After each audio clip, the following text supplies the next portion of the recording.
السلام عليكم ورحمة الله وبركاته. إن الحمد لله نحمده ونستعينه ونستغفر ونعوذ بالله من شرور أنفسنا وسيئات أعمالنا. من يهده الله فلا مضل له ومن يضلله فلا هادي له، وأشهد أن لا إله إلا الله وحده لا شريك له، وأشهد أن محمدا عبده ورسوله. أما بعد، رب اشرح لي صدري ويسر لي أمري واحلل عقدة من لساني يفقهوا قولي.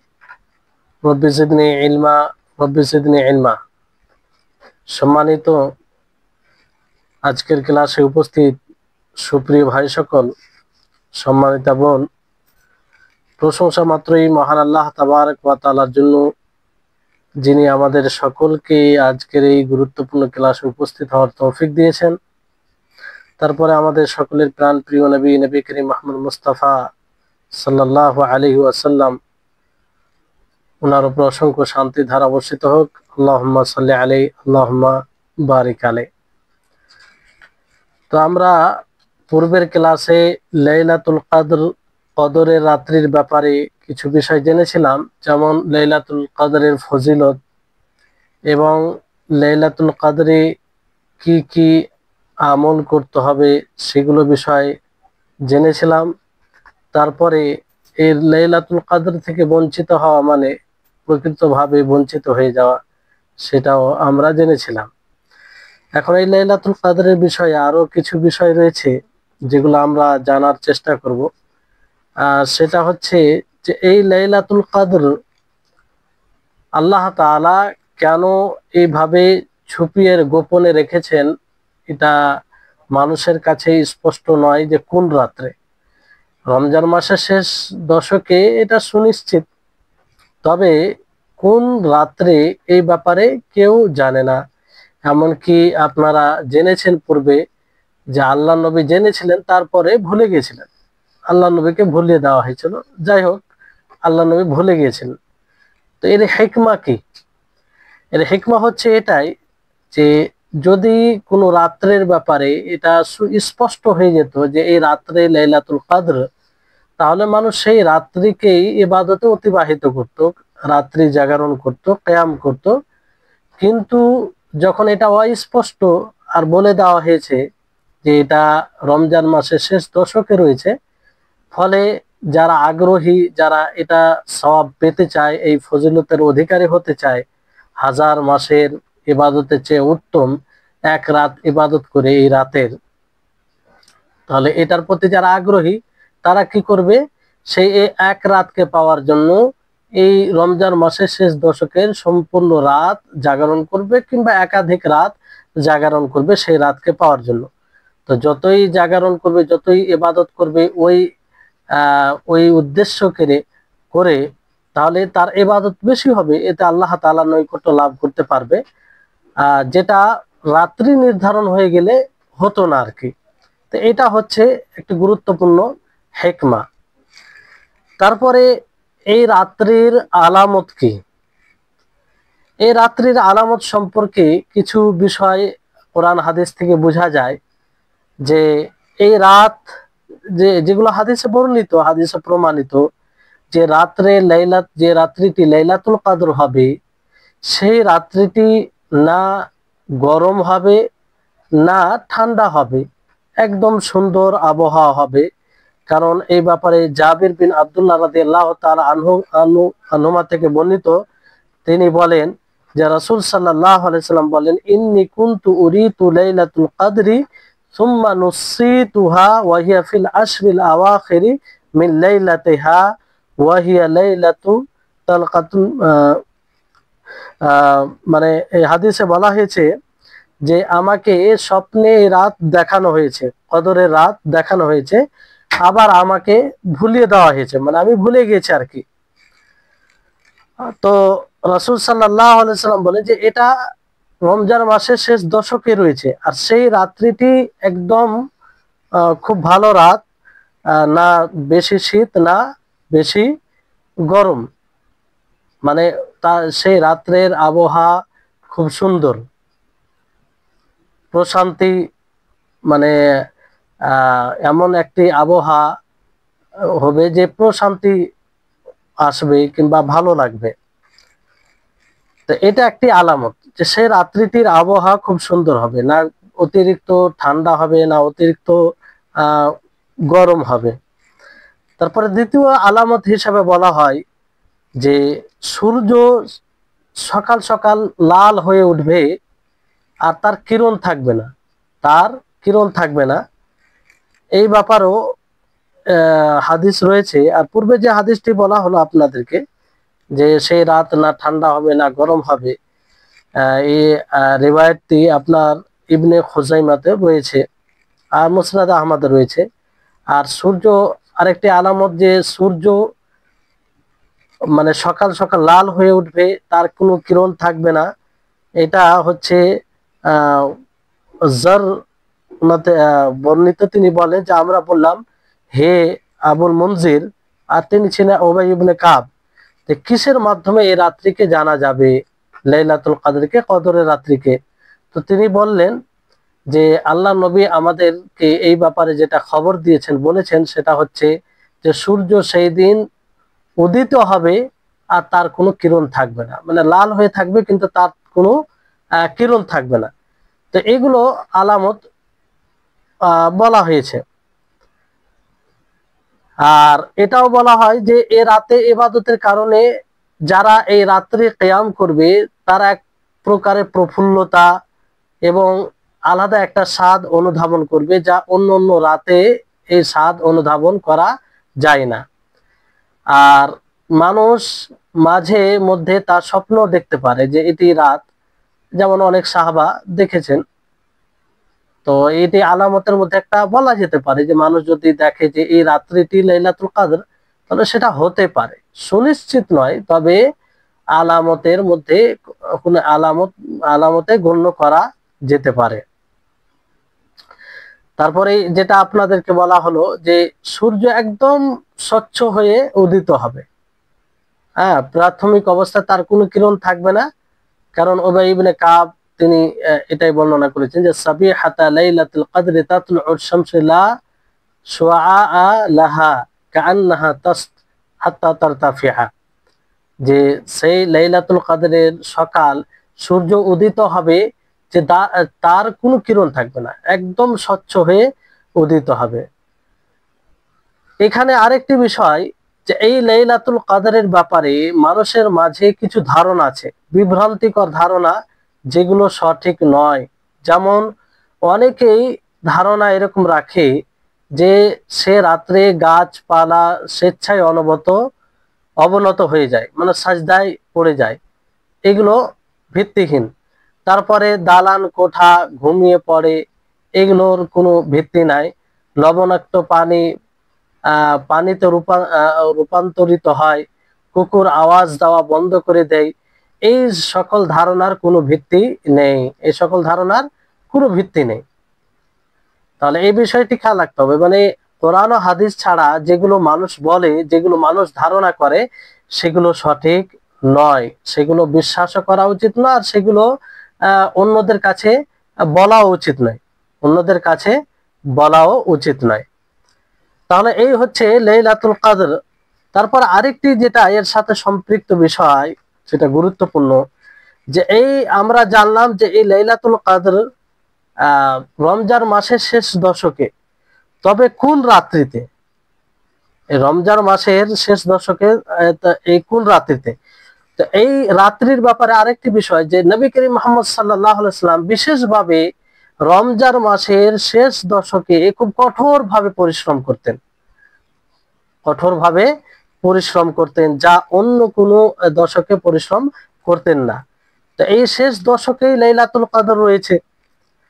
আর অনেক রিওয়ায়াত থেকে এটা বোঝা যায় যে এই লাইলাতুল, যেমন এই ব্যাপারে যে এই লাইলাতুল কদর কোন রাত্রে রয়েছে, ওলামা বিদ্বানগণের মাঝে প্রায় 40টি উক্তি, 40টির অধিক উক্তি রয়েছে। হাফিজ ইবনে হাজার রাহিমাহুল্লাহ তিনি বলেন 40-এর অধিক মতামত রয়েছে যে কোনটি লাইলাতুল কদর, কোনটি লাইলাতুল কদর। তো সর্বোত্তম যে রাত লাইলাতুল কদর বলে বিবেচিত হয় কিংবা বলা হয় যে প্রাধান্যপ্রাপ্ত মত, সেটা হচ্ছে বিজোড় রাত্রিতে। কোন রাত্রিতে? বিজোড় রাত্রিতে। আর সেই রাত্রি কিন্তু পরিবর্তন হতে থাকে, একই রাত্রে হয় প্রত্যেক বছর তা নয়। বিজোড় রাত্রিতে হলেও সেই রাত এক বিজোড় থেকে আরেক বিজোড়ে মানে সেটা পরিবর্তন হতে থাকে। নবী করিম মুহাম্মদ সাল্লাল্লাহু আলাইহি সাল্লাম তিনি স্পষ্ট বলেন যে তাহাররাউ লাইলাতুল কদরি ফিল উইতরি মিনাল আশরিল আওয়াখির মিন রমজান, যে তোমরা রমজান মাসের শেষ দশকে বেজোড় রাত্রিতে কদরের রাত্রি সন্ধান করো, কদরের রাত্রি সন্ধান করো। তাহলে বেজোড় রাত্রি কি? আপনার 21, 23, তারপরে 25, তারপরে 27, তারপরে 29, এগুলো কি বেজোড় রাত্রি। তো এই রাত্রির ব্যাপারে যেমন আরেকটি হাদিস রয়েছে, আবু সাঈদ খুদরি রাদিয়াল্লাহু তাআলা আনহু থেকে বর্ণিত, রাসূল সাল্লাল্লাহু আলাইহি সাল্লাম বলেন যে উরিতু হাদিহিল লাইলা সুম্মা উনসিতুহা ফাবতাগু ফিল আশরিল আওয়াখিরি ওয়াবতাগুহা ফি কুল্লি উইতরিন ওয়া কাদ রাআইতুনি আসজুদু ফি মাইন ওয়া তিনিন, যে আমাকে এই রাত দেখানো হয়েছে, তারপর আমি ভুলে গেছি। তো তোমরা কি করো? রমজান মাসের শেষ দশকে এই রাত্রি সন্ধান করো, আর প্রত্যেক বিতরের রাত্রিতে। কিসের রাত্রিতে? বিতরে বেজোড় রাত্রিতে। আর আমি দেখেছি যে তিনি বলে আমি স্বপ্নে দেখেছি যে আমি পানিতে এবং মাটিতে, কাদা মাটিতে সাজদা করছি। তো সেই রাত্রিতে কিন্তু বৃষ্টি হয়, আর মানুষ সেই নামাজের জায়গায় ছিলেন, যেতে পারেননি। আর সেই দিন ছিল 21 রাত, 21 রাত ছিল। তো বলা হয় যে রাসূল সাল্লাল্লাহু আলাইহি সাল্লামকে দেখা হয়েছে যে তিনার কপাল কাদা মাটি লেগেছিল ওনার কপালে। তো এটা একটা আলামত হিসাবে বলা যেতে পারে যে সেই দিন বৃষ্টি হবে, এরকম হবে। তো এখান থেকে এটা স্পষ্ট হচ্ছে যে 21 রাত্রে লাইলাতুল কদর। আবার অন্য রিওয়ায়াত রয়েছে, এই রিওয়ায়াতটি আপনার রয়েছে সহিহ বুখারী, সহিহ মুসলিম, মুত্তাফাক আলাইহি রিওয়ায়াত। অন্য রিওয়ায়াতে আল্লাহর নবী বলেছেন যে মানে আনাস, আব্দুল্লাহ ইবনে উনাইস থেকে বর্ণিত, এক ব্যক্তি জিজ্ঞাসা করে, বলে যে ইয়া রাসূলুল্লাহি, হে আল্লাহর রাসূল, মাতা নালতামিসু হাদিহিল লাইলা আল মুবারাকা, যে আমরা এই মোবারক রাত্রিকে কখন, কোথায়, মানে কখন তালাশ করব, সন্ধান করব। তো আল্লাহ নবী কি বলেন? ইলতামিসুহা হাদিহিল লাইলা 23, যে তোমরা 23 রাত্রিতে সন্ধান করবে। তাহলে এই রিওয়ায়াতে কি বোঝা যাচ্ছে? যে 23 রাত্রি মানে লাইলাতুল কদর। এই রিওয়ায়াতটি আপনার ইবনে খুযাইমা মুসনাদ আহমদ রয়েছে। তারপরে আব্দুল্লাহ ইবনে আব্বাস থেকে বর্ণিত, তিনি বলেন যে এটা আসলে 27 রাত্রে, লাইলাতুল কদর কোন রাত্রে? 27 রাত্রে। আর এটা মারফু হিসাবে ওবাই ইবনে কাব থেকে বর্ণিত। তো এই রিওয়ায়াত থেকে 27 রাত। আর এই রিওয়ায়াতটি আপনার, এটাও ইবনে খুযাইমা, সহিহ ইবনে খুযাইমার রিওয়ায়াত। তারপরে মুআবিয়া বিন আবু সুফিয়ান থেকে বর্ণিত, তিনি বলেন রাসূল সাল্লাল্লাহু আলাইহি সাল্লাম বলেন ইলতামিসু লাইলাতাল কদরি ফি আখিরি লাইলাতিন, যে তোমরা কদরের রাত্রিকে সন্ধান করো শেষ রাত্রে, শেষ রাত্রে। তাহলে 29 রাত। তাহলে বিভিন্ন রিওয়ায়াতকে যদি একত্রিত করা যায়, তো দেখা যায় যে সব রাত্রেই লাইলাতুল কদর হওয়ার সম্ভাবনা রয়েছে। কারণ আপনি বিশেষভাবে যদি 21 রাত বলেন, তো 23 রাত্রের ব্যাপারে হাদিস রয়েছে। 23 রাত্রের ব্যাপারে যদি বলেন, তো অন্য 27 রাত্রির ব্যাপারে হাদিস রয়েছে। তারপরে আরো অন্য সব রাত্রির ব্যাপারে মানে হাদিস রয়েছে যে এই রাত্রে লাইলাতুল কদর হবে। তো এখন বিষয়টি কিভাবে মানে করা যাবে? কোনো এক রাত্রিকে বিশেষভাবে বলা এই জন্য বলা যায় না যে এই রাত্রে লাইলাতুল কদর হবে। তো আমরা এখানে এই বিষয়টি বোঝার চেষ্টা করব যে লাইলাতুল কদর শেষ দশকে, মেনে নিলাম যে লাইলাতুল কদর সম্মানের রাত্রি, যে রাত্রিতে আল্লাহ তাবারক ওয়া তাআলা কোরআনুল কারীম নাজিল করেছেন, সেই রাত্রি শেষ দশকে। আর এটা সুনিশ্চিত শেষ দশকে। তো শেষ দশকের বেজোড় রাত্রিতে, বেজোড় রাত্রি কোন কোন রাত্রি হয়? 21 রাত, 23 রাত, আর 25 রাত, 27 রাত, তারপরে 29 রাত। এই রাত্রি আবার ফের জোর হয়ে যায় কোন দিক দিয়ে? যখন বাকি যেগুলো দিন রয়েছে, অবশিষ্ট দিন রয়েছে, সেই অবশিষ্ট দিন অনুযায়ী দেখা যায় তখন অনেক সময় যেগুলো আমরা বেজোড় রাত্রি মনে করি সেটা জোড়ে পরিণত হয়। যদি মাস 30 হয়, ভালো করে বুঝবেন, একদম সূক্ষ্ম বিষয়, ভালোভাবে না শুনলে বুঝতে পারবেন না।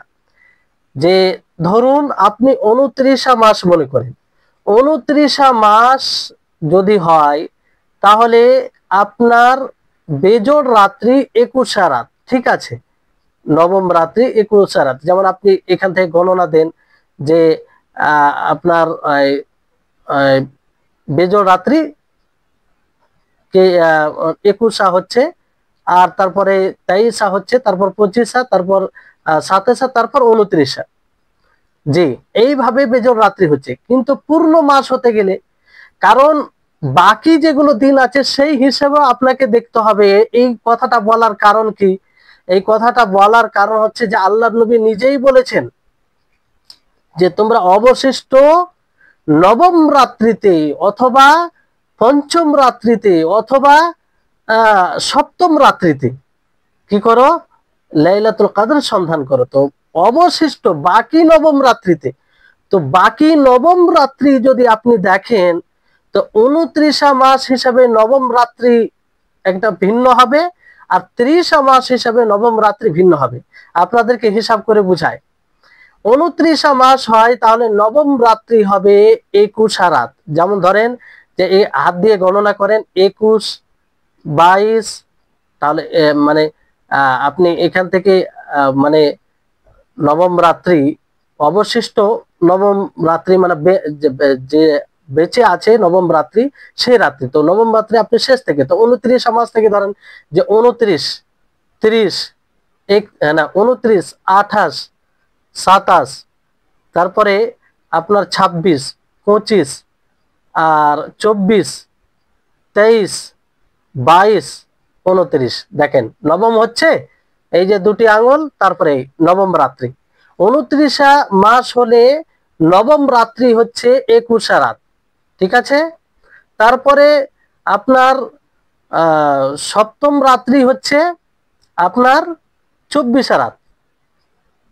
24 রাত কেমন করে সপ্তম রাত্রি হয়? আবার 29 থেকে দেখেন সপ্তম রাত্রি 29, 28, 27, 26, 25, 25, তারপরে 24, 29, 29, 28, 27, 26, 25, তারপরে 26, এরকম ভাবে যদি হিসাব করে নবম নবম অষ্টম রাত্রি মনে হয়, তাহলে সপ্তম রাত্রি আপনার 25 রাত পড়ছে, 25 রাত কিংবা 23 রাত। যাই হোক আমরা বুঝতে পারবো, বিষয়টি স্পষ্ট হবে। তাহলে এই নবম রাত্রি যদি দেখি আমরা 29 মাস হিসাবে, তাহলে 21 দিনের দিন পড়ছে। আবার এই মাস যদি 30 হয়, 30 দিনের হয়, তাহলে সেই রাত্রি পড়ছে আপনার 22 রাত্রে। 22 রাত্রে আপনি 30 থেকে গুনে আসেন যে 30 রাত, মানে এদিকে যেহেতু এদিক থেকে গুনবেন আপনি 30 রাত, এখানে 30, 29, 28, 27, তারপরে আপনার 26, 25, 24, 23, 22। এই যে দেখেন নবম রাত্রি 30 মাস হিসাবে নবম রাত্রি 22 রাত। তো এই জন্য বলা হচ্ছে যে পূর্বের অনুযায়ী যেটা যে দিনগুলো চলে গিয়েছে সেই দিন অনুযায়ী 21 রাত, এটা আপনার বেজোড় রাত্রি, এটা আপনার বেজোড় রাত্রি।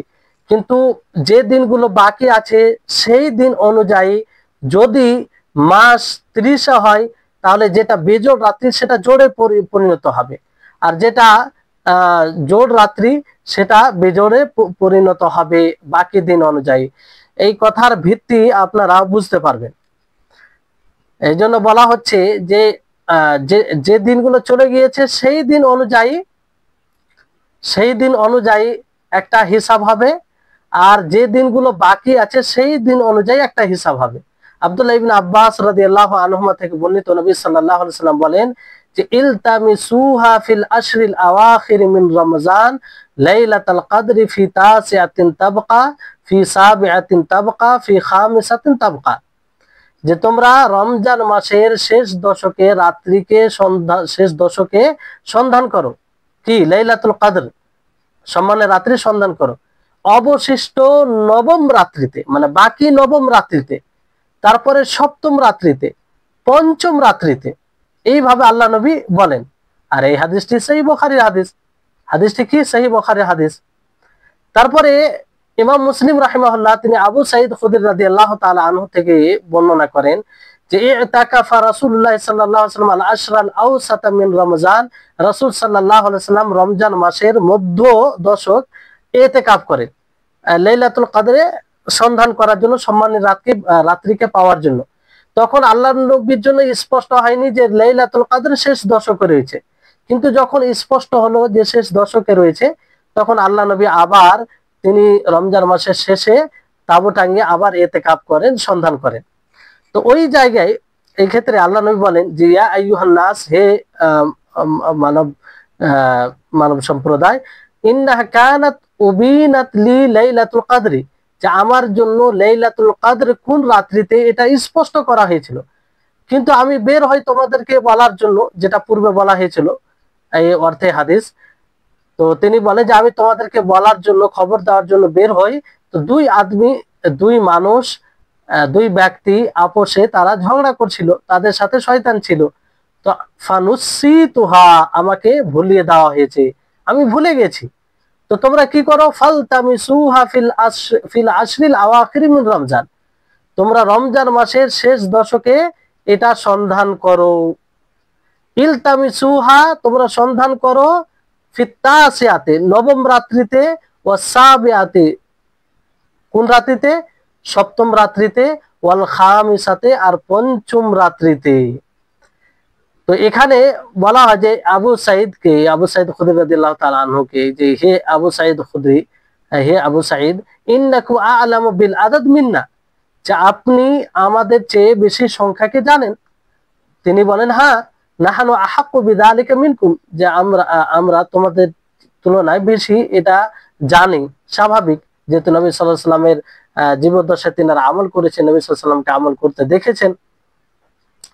তারপরে বলেন যে মাত্তাসিয়া ওয়াস সাবি ওয়াল খামিসা, আল্লাহর নবী যে নবম রাত্রি, সপ্তম রাত্রি আর পঞ্চম রাত্রি বলেন, যে এই নবম রাত্রি, সপ্তম রাত্রি, পঞ্চম রাত্রি বলতে কোন রাত? তো তিনি এর ব্যাখ্যা দেন ইদা মাজাত ওয়াহিদাতু ওয়া ইশরুন, যখন 21 রাত গত হয়ে যাবে, তারপরে যে রাত, সেই রাত কি হবে? নবম রাত্রি। তাহলে বুঝলেন যে 22 রাত। ইনি নবম রাত্রি ব্যাখ্যা কি দিয়ে দিলেন? 22 রাত্রি দিয়ে, যে নবম রাত্রি হচ্ছে 21 রাত পার হয়ে 22 রাতকে নবম রাত্রি বলা হয়। তারপরে তিনি সপ্তম রাত্রির ব্যাপারে বললেন যে যখন 23 রাত পার হবে, কোন রাত পার হবে? 23 রাত পার হবে, তারপরে যে রাত আসবে অর্থাৎ 24 রাত, সেটা হবে সপ্তম রাত্রি। তারপরে 25 রাত পার হওয়ার পরে যে রাত্রি আসবে অর্থাৎ 26 রাত্রে, সেটা হবে পঞ্চম রাত্রি। তো এখানে তিনি যে ব্যাখ্যা দিয়েছেন 30 মাস হিসাবে, 30 মাস হিসাবে, যদি মাস 30 হয় এই হিসাবে তিনি ব্যাখ্যা দিয়েছেন। আর 30 মাস হিসাবে যদি আপনি হিসাব করতে যান, দেখেন, তাহলে নবম রাত্রি 22 রাত্রি হয়। আপনি আবার হিসাব করে দেখেন, নবম রাত্রি 22 রাত্রি হয়, আর সপ্তম রাত্রি আপনার 24 রাত হয়, আর পঞ্চম রাত্রি আপনার 26 রাত হয়। 30 রাত হিসাবে আবার আপনাদেরকে গণনা করে দেখাচ্ছি। দেখেন 30, 29, তারপরে 28, তারপরে 27, তারপরে আপনার 26। দেখেন 26-এ পঞ্চম রাত্রি হচ্ছে, ভালো করে দেখেন, 26-এ পঞ্চম রাত্রি হচ্ছে। তারপরে 25, তারপরে 24-এ দেখেন সপ্তম রাত্রি হচ্ছে, 24-এ সপ্তম রাত্রি। তারপরে 25-এর পরে 24-এর পরে 23, 23-এর পরে 22, এই যে 22-এ দেখেন নবম রাত্রি হচ্ছে, 22-এ নবম রাত্রি হচ্ছে। তাহলে এইভাবে যদি দেখা যায় তো বিষয়টা যেটা স্পষ্ট হচ্ছে যে আমাদেরকে পুরো দশকই রাত্রি জাগরণ করা উচিত। পুরো দশকের মধ্যে যে কোনো রাত্রে লাইলাতুল কদর হতে পারে।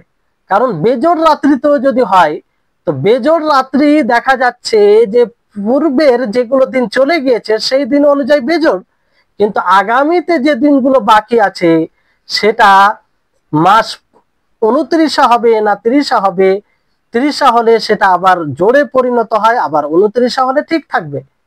তো এই ক্ষেত্রে আমরা তো আগে থেকে জানি না যে এটা 30 হবে না 29 হবে, ফলে আমাদের কি উচিত হবে যে পুরো দশকের রাত্রি জাগরণ করা।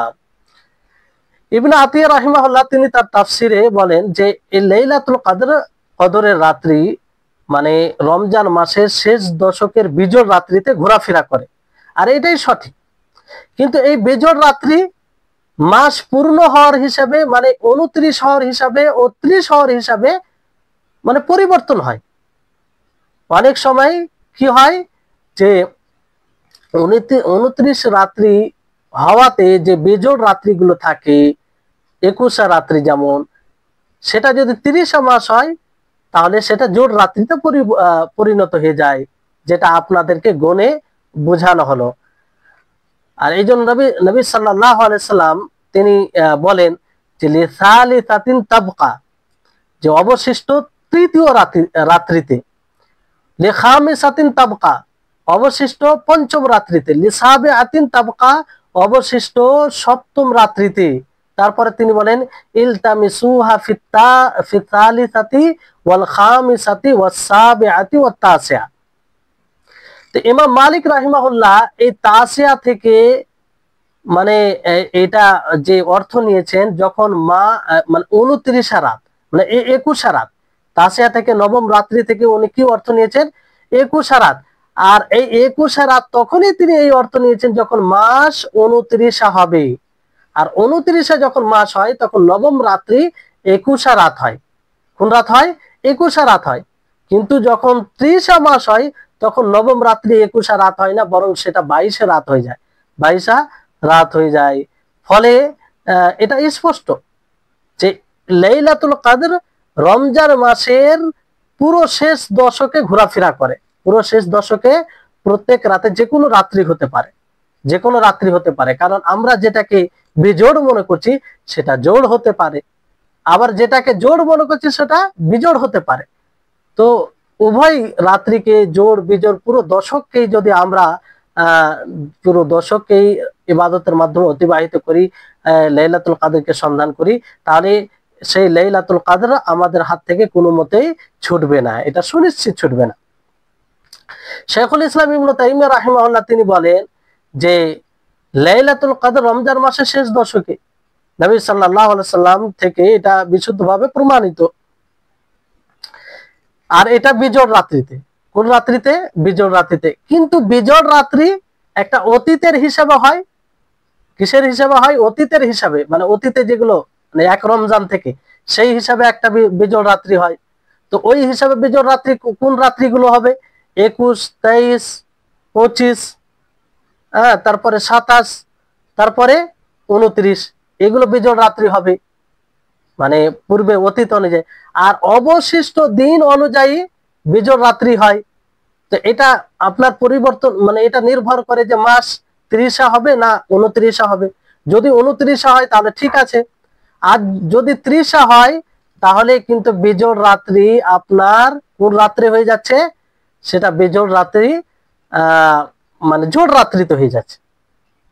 তাহলে আশা করি আপনারা বুঝতে পারছেন, বিষয়টি বুঝতে পারছেন। তো এইভাবে রমজান মাসের শেষ দশকের যে কোনো রাত্রে এই লাইলাতুল কদর হওয়ার সম্ভাবনা রয়েছে, লাইলাতুল কদর হওয়ার সম্ভাবনা রয়েছে। এই জন্য উচিত হবে সর্বোত্তম এটাই মানে মত কিংবা সতর্কতা, কিংবা এই রাত কোনো মতেই আমাদের হাত থেকে চলে যাবে না, আমরা বঞ্চিত হব না। যে যে পথ অবলম্বন করে এই রাত থেকে আমরা কোনো মতেই বঞ্চিত হব না, সেটা হচ্ছে যে রমজান মাসের পুরো দশকের রাত্রিতে লাইলাতুল কদরকে সন্ধান করা।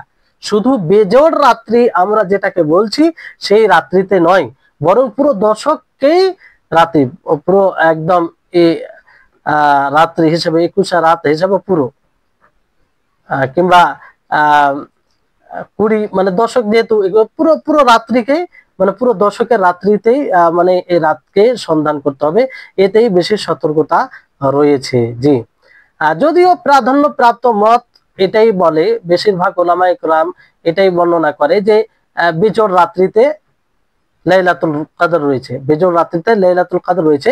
কিন্তু আপনাদেরকে সব রকম হাদিস বলা হলো, তারপর আপনারা নিজেরাই বিবেচনা করবেন যে একটু ধোঁয়াশা থেকেই যাচ্ছে বিষয়টি। যদি আমরা শুধু বিজোড় রাত্রি আমাদের অনুযায়ী, পূর্বের অনুযায়ী বিজোড় রাত্রি জাগরণ করি, সেই রাত্রিগুলোতেই লাইলাতুল কদর সন্ধান করি, আর জোর রাত্রিগুলো ছেড়ে দিই, তো বিষয়টিতে একটু ধোঁয়াশা থেকে যাচ্ছে। যেমন বললাম, আবু সাঈদ খুদরি রাদিয়াল্লাহু তাআলা আনহু তিনি কি ব্যাখ্যা দিয়েছেন? আল্লাহ নবী যে বলেন যে নবম রাত্রিতে, অবশিষ্ট নবম রাত্রিতে, পঞ্চম রাত্রিতে, সপ্তম রাত্রিতে লাইলাতুল কদরের সন্ধান করো। তো আবু সাঈদ খুদরি রাদিয়াল্লাহু তাআলা আনহু এই নবম রাত্রির ব্যাখ্যা দিয়েছেন কোন রাত্রি দ্বারা? এই নবম রাত্রি ব্যাখ্যা দিয়েছেন 22 রাত্রি দ্বারা। তারপরে সপ্তম রাত্রি ব্যাখ্যা দিয়েছেন 24 রাত্রি দ্বারা। তারপরে পঞ্চম রাত্রির ব্যাখ্যা দিয়েছেন 26 রাত্রি দ্বারা। অথচ আমরা পূর্বের অনুযায়ী যেটা করি সেটা নয়। তো মাস 29 হবে না 30 হবে, এটা তো আমরা পূর্বে থেকে জানি না, সুনিশ্চিত নয় যে এটা 29 হবে 30 হবে, সম্ভব না এটা বলা যেতে পারে, কিন্তু এটা সুনিশ্চিত নয়। ফলে রমজান মাসের শেষ দশকের পুরো রাত্রি জাগরণ করাতে আফিয়ত রয়েছে, মানে এতে কোনো প্রকারের ক্ষতি কিংবা কোনো জিনিস থেকে এর ফজিলত থেকে বঞ্চিত হওয়ার সম্ভাবনা নেই। তারপরে বিষয়টি, আরেকটি বিষয় এখানে যেটা আসে যে লাইলাতুল কদর এটা তো একটি রাত, ভিন্ন ভিন্ন রাত নয়। তো লাইলাতুল কদরের দেশ হিসাবে আলাদা আলাদা, মানে দেশ হিসাবে ভিন্ন হতে পারে, কারণ সব জায়গায় তো একদিনে সিয়াম হয় না, একদিনে চাঁদ দেখা দেয় না, আগে পিছু হয়, একদিন আগে পিছু হয়। তো লাইলাতুল কদর একটাই রাত্রে হবে, 2 রাত্রে তো হবে না। এই বিষয়ে আসল আমাদের কি ধারণা থাকা উচিত? দেখেন, কোন দেশে যদি বিজোড় রাত্রি হয়, তাহলে ওই বিজোড় রাত্রি আবার অন্য দেশে সেটা জোড় রাত্রি হতে পারে। কিন্তু এর মানে এটাও নয় যে লাইলাতুল কদর দুটো, লাইলাতুল কদরের সম্মানে রাত্রি দুটো, এর মানে এটাও নয়, বরং লাইলাতুল কদর একটি। আর এটাও অর্থ নয় যে একজন মানুষ এক দেশে লাইলাতুল কদর মানে সম্মানে রাত্রি সেটা জাগরণ করলো, ইবাদতে কাটালো, আবার অন্য দেশে গিয়ে সে রাত্রিকে পেয়ে যাবে 2 রাত্রি, এরকমটাও বিষয় নয়। বরং লাইলাতুল কদর একটি রাত, 2টি রাত নয়। তো যেমন ধরুন কোন লাইলাতুল কদর একটা মেনে নিন যে লাইলাতুল কদর 27 রমজানে, এটা সুনিশ্চিত নয়, এটা মনে করি না যে সুনিশ্চিত ভাবে, মানে একটা মেনে নেন যে মানে 27 রাত্রি লাইলাতুল কদর। তো লাইলাতুল কদরের 27 রাত্রি মঙ্গলবার দিন ধরেন, তো অন্য দেশে সেটা বুধবার হবে। তো এখানে মানে লাইলাতুল কদর দুটো হবে তা নয়, একই রাত্রে হবে, একটি রাত্রে হবে। আর এই ক্ষেত্রে যদি আমরা পুরো দশকের রাত্রিতে সন্ধান করি, তাহলে যে কোনো রাত্রে হোক না কেন, যে কোনো দেশ অনুযায়ী হোক না কেন, সেই রাত্রি থেকে আমরা বঞ্চিত হব না, যদি আমরা পুরো দশকের রাত্রিতেই এই লাইলাতুল কদর সন্ধান করি তাহলে। আর যদি নিজের দেশ হিসাবে যেটা লাইলাতুল কদর মনে করছি, মানে বিজোড় রাত্রি লাইলাতুল কদর মনে করে আমরা সন্ধান করি আর অন্য রাতকে ছেড়ে দিই, তাহলে হতে পারে তার বিপরীত হতে পারে যে অন্য দেশ হিসেবে 27 রাত্রিতে লাইলাতুল কদর, অন্য দেশে হিসাবে 25 রাত্রিতে লাইলাতুল কদর, তাই এই হিসাবে বঞ্চিত হতে পারে মানুষ। তো যদি পুরো দশকের রাত্রিতে এই লাইলাতুল কদরকে সন্ধান করা হয়, সেটা যে কোনো দেশ হিসাবে হোক না কেন, তো এই লাইলাতুল কদর থেকে কোনো মতেই বঞ্চিত হবে না। তো এই হচ্ছে বিষয়। তাহলে এই যতগুলো কথা আপনাদেরকে বলা হলো, এই পুরো কথার খোলাসা কিংবা নির্যাস হচ্ছে এটাই যে আমরা যদি রমজান মাসের শেষ দশকের সম্পূর্ণ রাত্রিতে লাইলাতুল কদর সন্ধান করি, তাহলে এতে লাইলাতুল কদর থেকে আমরা কোনো মতেই বঞ্চিত হব না। আর যদি আমরা অতীতের মানে দিন হিসাবে বেজোড় রাত্রিতে শুধু সন্ধান করি আর জোড় রাত্রিকে ছেড়ে দিই, তাহলে লাইলাতুল কদর থেকে বঞ্চিত হওয়ার সম্ভাবনা আছে। কারণ যে যে রাত্রিকে আমরা বেজোড় মনে করছি, যে রাত্রিগুলোকে, সেই রাত্রিগুলো আবার জোড়ও হতে পারে। কি করে? অবশিষ্ট দিন অনুযায়ী। আর অবশিষ্ট দিন অনুযায়ী যখন আমরা হিসাব করব, তখন দুই ভাবে হিসাব হতে পারে। একটা হচ্ছে 29 মাস হিসাবে, আর একটা হচ্ছে 30 মাস হিসাবে। 30 মাস হিসাবে যদি আমরা বেজোড় রাত্রি দেখি, তাহলে 21 রাত হয় না, বরং 22 রাত হয়ে যায় অবশিষ্ট হিসাবে। শুরু থেকে নয়, ওটা নয়, অবশিষ্ট মানে 21 থেকে নিয়ে অবশিষ্ট হিসাবে, যেটা হাদিস থেকে প্রমাণিত, এইভাবে আল্লাহ নবী নিজেই বলেছেন। তাহলে সেই অনুযায়ী 22 রাত বেজোড় রাত্রি হচ্ছে। 30 মাস যদি হয়, আর 24 রাত বেজোড় রাত্রি হচ্ছে। আর যদি 29 মাস হয়, তাহলে অতীত এবং অবশিষ্ট উভয় অনুযায়ী একই রাত হচ্ছে। তো এখানে বিপাকে পড়ে যাচ্ছেন। ফলে এই বিপাকে, এই দ্বিধায় কিংবা এরকম অনিশ্চয়তার মধ্যে না থেকে আমরা যদি পুরো দশকের রাত্রি যাপন করি এবং রাত্রি জাগরণ করে সেই রাত্রিকে সন্ধান করি ইবাদতের মাধ্যমে বিভিন্ন প্রকারের, তাহলে এতেই বেশি কল্যাণ আছে, এতেই বেশি কল্যাণ রয়েছে। তাহলে এই হচ্ছে লাইলাতুল কদর। আমরা সকলেই চেষ্টা করব, যেহেতু রমজান মাস, কোন কোন জায়গায় সৌদি আরব, মালদ্বীপ, আরো কিছু দেশ রয়েছে যেগুলো দেশে আজকে প্রথম রোজা, আর ইনশাআল্লাহ আজকে হয়তো প্রথম তারাবি হবে ভারত, পাকিস্তান, বাংলাদেশ এইসব দেশে, আর কালকে প্রথম রোজা হবে। তো সকলেই বড় উদ্দীপনার সাথে আর বড় একটা আগ্রহী হয়ে এই মাসে প্রবেশ করবেন, আর স্বচ্ছভাবে দৃঢ়ভাবে নিয়ত করবেন যে রমজান মাসের শেষ দশকের পুরো রাত্রি জাগরণ করে সেই রাত্রিকে সন্ধান করব, যাতে সেই রাত্রির ফজিলত থেকে আমরা বঞ্চিত না হই।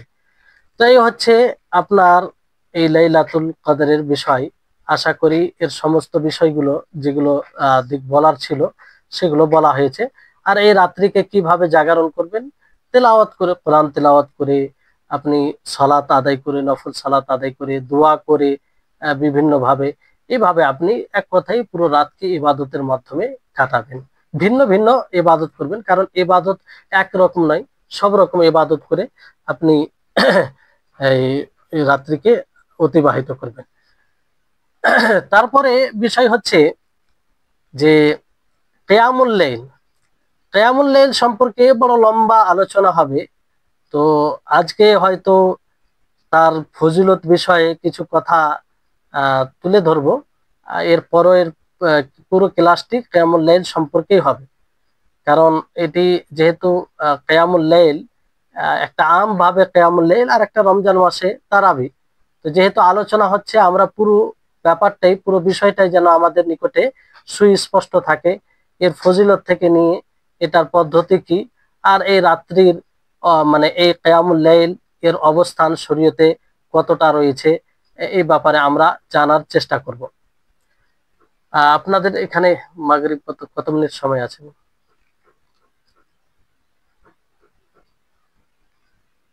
তো আসুন আমরা ওই কিয়ামুল লাইল সম্পর্কে জানার চেষ্টা। কিয়ামুল লাইল মানে দুটি শব্দ, তিনটি শব্দ ব্যবহার করা হয়। একটি হচ্ছে কিয়ামুল লাইল, আর একটি হচ্ছে তাহাজ্জুদ, আর একটি হচ্ছে তারাবি।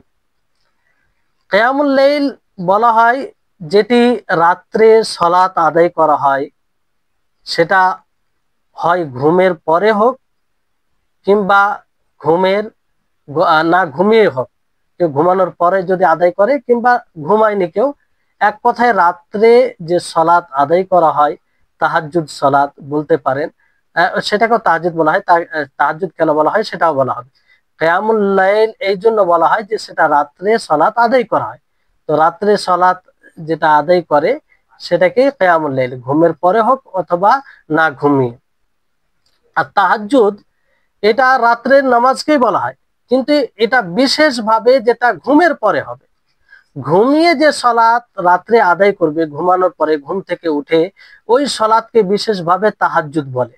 দেখেন সময়ের কারণে এটা হয়তো নামের পার্থক্য আছে, কিন্তু ওই ওই সলাতে ওই সলাতে আর যেমন বলা হয় হাজাদার রাজুলু, যখন মানুষ রাত্রে ঘুমায়, তো মোতাহাজ্জিদ বলা হয় এটাই, যে ব্যক্তি ঘুম থেকে উঠে সালাত আদায় করে তাকে মোতাহাজ্জিদ বলা বলা হয়, কিংবা তার সালাতকে তাহাজ্জুদ বলা হয়। তাহলে কিয়ামুল লাইল মানে রাত্রে, যে কোনো রাত্রে সালাত আপনি ঘুমের আগে পড়েন কিংবা ঘুমের পরে পড়েন, ঘুম থেকে উঠে পড়েন, সেটা কিয়ামুল লাইল। কিয়ামুল লাইল এটা আম, ব্যাপক। আপনি ঘুমের পরে পড়েন, ঘুমের আগে পড়েন, কিয়ামুল লাইলের মধ্যে চলে আসবে, কিয়ামুল লাইল বলতে পারেন। কিন্তু তাহাজ্জুদ আপনি ঘুমের পরে পড়বেন, ঘুমের পরে মানে ঘুম থেকে উঠে যেটা পড়া হয় সেটাকে তাহাজ্জুদ বলা হয়। তো এই কারণে নামের মধ্যে পার্থক্য। তারপরে এই কিয়ামুল লাইল সুন্নাহ মুআক্কাদা, সুন্নাহ মুআক্কাদা যেটা কিতাবুল্লাহ ও সুন্নাতে রাসূল থেকে প্রমাণিত এবং ইজমা দ্বারা প্রমাণিত, সকল উম্মত থেকে এটা ইজমা হিসাব প্রমাণিত রয়েছে। যেমন আল্লাহ তাবারক ওয়া তাআলা তার বান্দাদের গুণ বর্ণনা করতে গিয়ে বলেন, ওয়াল্লাযীনা ইয়াবিতুনা লিরাব্বিহিম সুজদান ওয়া কিয়ামা, সূরা ফুরকানের 64 নম্বর আয়াত, যে যারা তাদের রবের জন্য সাজদারত অবস্থায় এবং দাঁড়িয়ে থাকা অবস্থায় রাত্রি অতিবাহিত করে, রাত্রি অতিবাহিত করে। তাহলে মানে এই কিয়ামের কথা বলা হয়েছে, কিয়ামের কথা বলা সাজদারত অবস্থায় মানে নামাজের মাধ্যমে।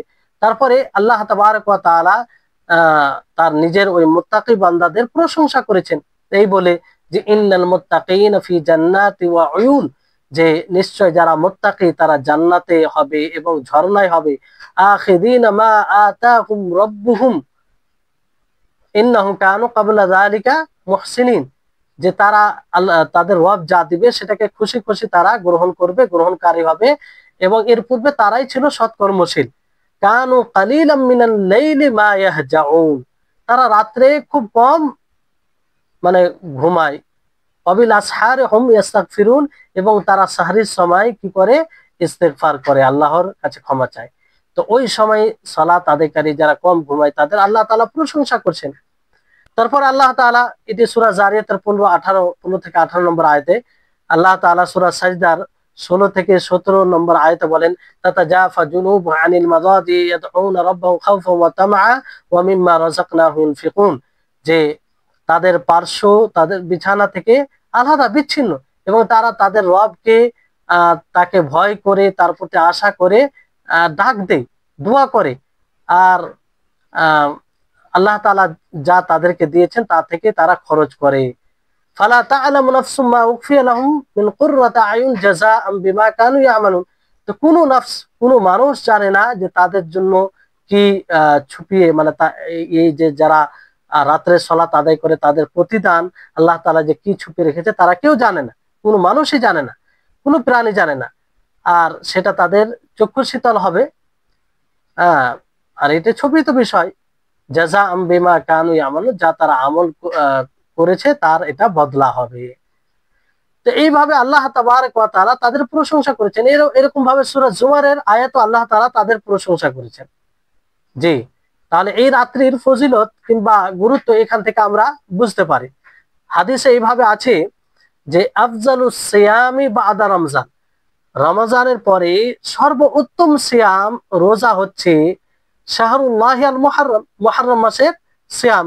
ওয়া আফজালুস সালাতি বাদাল ফারিজাতি সালাতুল লাইল, এবং 5 ওয়াক্তের সালাতের পরে, ফরজ সালাতের পরে সর্বোত্তম নফল সালাতের মধ্যে সেটা হচ্ছে রাত্রের নামাজ, রাত্রের নামাজ। অনেকেই বলেছেন যে রাত্রির নামাজ এটা ফরজ নামাজের পরে আমভাবে এটা ফজিলতের অধিকারী, কিছু ওলামাদের নিকটে এটাই। তবে সঠিক মত হচ্ছে এই ব্যাপারে এটাই, যে রাত্রির মানে আম নফলের মধ্যে রাত্রে যে তাহাজ্জুদ, কিয়ামুল লাইল, তারাবি বলেন, সেটা যে আদায় করা হয় এটা সবচেয়ে উত্তম। আম নফলের মধ্যে এটা সবচেয়ে উত্তম। আর সুন্নাহ মানে সুন্নাতে রাতিব ছাড়া, কারণ সুন্নাতে রাতিব আর বেশি গুরুত্ব, এর চেয়ে বেশি মানে রাত্রে নামাজের চেয়ে বেশি গুরুত্ব সুন্নাতে রাতেবা। তাহলে হাদিসে যে বলা হয়েছে যে সবচেয়ে উত্তম নামাজ রাত্রে নামাজ, তাহলে এটা তো সাংঘর্ষিক হয়ে যাচ্ছে। তো সাংঘর্ষিকের বিষয় নাই, মানে রাত্রে নামাজকে উত্তম বলা হয়েছে আম নফল নামাজে, সুন্নতে রাতিব ছাড়া। এবার সুন্নতে রাতেবা এটা মানে সমস্ত সুন্নাতের উপরে এটা ফজিলতের অধিকারী রাখে, সমস্ত আম নফলের উপরে অধিকারী রাখে। আর রাত্রে রাত্রে সুন্নাহ, রাত্রে নফল দিনের নফলের চেয়ে বেশি ফজিলত, এতে সকল ওলামাই এটা বলেন। তারপরে আপনি যদি দিনে আল্লাহর নিকটে ইস্তেগফার করেন, কিংবা সাহারির সময় ছাড়া অন্য সময় ইস্তেগফার করেন, তো এই ইস্তেগফারের চেয়ে উত্তম কোন ইস্তেগফার হবে? সাহারির সময় যদি কেউ ইস্তেগফার করে আল্লাহর কাছে ক্ষমা চায়, মানে শেষ রাত্রে, তো শেষ রাত্রে যে আল্লাহর কাছে ক্ষমা চাইবে এটা বেশি উত্তম হবে কেউ যদি দিনে ইস্তেগফার করে, কিংবা রাত্রের প্রথম অংশে ইস্তেগফার করে, কিংবা রাত্রের মধ্য অংশে ইস্তেগফার করে। এটা চেয়ে উত্তম কোনটা হবে? যে রাত্রের শেষ অংশে ইস্তেগফার করবে সাহারির সময়। এই হচ্ছে বিষয়, তো কোনো সাংঘর্ষিক বিষয় নয়। তারপর এই কিয়ামুল লাইল, যারা এই কিয়ামুল লাইল করে, এটা জান্নাতে নিয়ে যাওয়ার একটি অন্যতম আমল। আর এর দ্বারা সম্মান মর্যাদা বৃদ্ধি পায়, সম্মান মর্যাদা বৃদ্ধি পায়। যেমন হাদিসে বলা হয়েছে যে ইন্না ফিল জান্নাতি লাগুরাফান তুরা যুহুরুহা মিন বুতুনিহা ওয়া বুতুনুহা মিন যুহুরিহা, যে জান্নাতে কিছু কক্ষ রয়েছে, মানে রুম রয়েছে, ঘর রয়েছে, যেগুলোর অংশ বাইরে থেকে ভিতর অংশ দেখা যাবে, ভিতরে থেকে বাইরে অংশ দেখা যাবে, মানে সৌন্দর্য এত পরিষ্কার পরিচ্ছন্ন থাকবে, এত সুন্দর থাকবে। কাদের জন্য? আল্লাহ নবী বলেন লিমান আতাবাল কালামা, যারা কথা সুন্দরভাবে বলে, কথা দ্বারা অন্য কাউকে কষ্ট দেয় না, ওয়া আতামা তাআমা, এবং খাবার খাওয়ায় মানুষকে, ওয়া আদামা সিয়ামা, এবং সিয়াম সাধনা করে, অনবরত ভাবে সিয়াম সাধনা করে সবসময়, ফরজ সিয়াম তারপরে নফল এগুলো, ওয়া সাল্লা লিল্লাহি বিল্লাইলি ওয়ান নাসু নিয়াম, এবং আল্লাহর সন্তুষ্টির উদ্দেশ্যে রাত্রে সালাত আদায় করে যখন মানুষ ঘুমায়, যখন মানুষ ঘুমায়। তাহলে এদের জন্য জান্নাতে এরকম নিয়ামত রয়েছে। তাহলে কিয়ামুল লাইল করা, রাত্রে নামাজ পড়া, তাহাজ্জুদের সালাত আদায় করা, এটা কি জান্নাতে যাওয়ার একটি অন্যতম উপায়, অন্যতম উপায়। অনুরূপভাবে নবী করিম মুহাম্মদ সাল্লাল্লাহু আলাইহি সাল্লাম বলেন যে নবী সাল্লাল্লাহু আলাইহি সাল্লাম যখন মদিনায় আসেন, সর্বপ্রথম যে বিষয়ের ব্যাপারে কথা বলেন আল্লাহ নবী, সেই বিষয়টি হচ্ছে এটা যে ইয়া আইয়ুহান নাস, যে হে মানব সম্প্রদায়, আফসুস সালাম, তোমরা সালাম বিনিময় করো, সালাম দাও, ওয়া আতিমু তাম, খাবার খাওয়াও, ওয়া সাল্লু বিল লাইলি ওয়ান নাসু নিয়াম, আর তোমরা রাত্রে সালাত আদায় করো যখন মানুষ ঘুমিয়ে থাকবে, তাদখুলুল জান্নাতে বিসালাম, এতে কি হবে? তোমরা জান্নাতে সহি সালামতে পৌঁছে যাবে। তাহলে এই রাত্রে নামাজের এত ফজিলত, তো এই নামাজে আমাদেরকে অভ্যস্ত করতে হবে, প্রতিদিন না হলেও মাঝে মধ্যে পড়তে হবে। এত বড় ফজিলত রাখা হয়েছে তার এই রাত্রির নামাজে। তারপরে আপনার মনে হয় সময় হয়ে গেছে, এখান থেকে আজকে ইতি করছি। ইনশাআল্লাহ ফির আগামী পর্বে এই কিয়ামুল লাইল আর তাহাজ্জুদ বলেন, তারপরে তারাবির ব্যাপারে আলোচনা হবে আগামী ক্লাসে ইনশাআল্লাহ। তারপরে ইনশাআল্লাহ তারপরে ওই আলোচনা হবে যে তারাবি 8 রাকাত না 20 রাকাত, কোরআন ও হাদিসের আলোকে আমরা জানার চেষ্টা করব। আর উভয় পক্ষে দলিল কি আছে, সেই দলিলগুলোর মানে বিশুদ্ধতা কিরকম, সেগুলো আমরা জানার চেষ্টা করব। আল্লাহ তাআলা যেন আমাদের সকলকে তৌফিক দান করেন, এবং আমাদের সকলকে যা কিছু আমরা জানছি তার উপরে আমল করার তৌফিক দান করেন, সেই অনুযায়ী আমাদেরকে চলার তৌফিক দান করেন। ওয়া আখির দাওয়ানা আলহামদুলিল্লাহি রাব্বিল আলামিন। আসসালামু আলাইকুম ওয়া রাহমাতুল্লাহি ওয়া বারাকাতুহু।